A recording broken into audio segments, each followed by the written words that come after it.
السلام عليكم ورحمة الله وبركاته. ده مكبس حجليات، إذا حاجة ثابتة ما تقدرش تفكها زي كده على البطارية.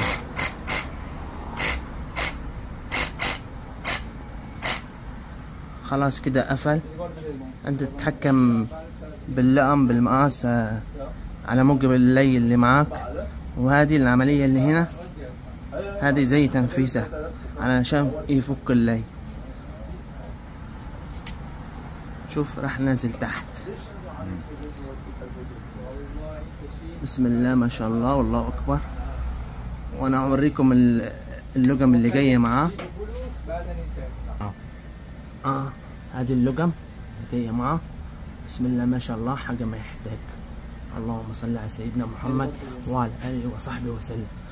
وجاي معاه بطاريه احتياط والدب بتاع الشحن، وجاي الشنطه الظريفه دي الحلوه معاه.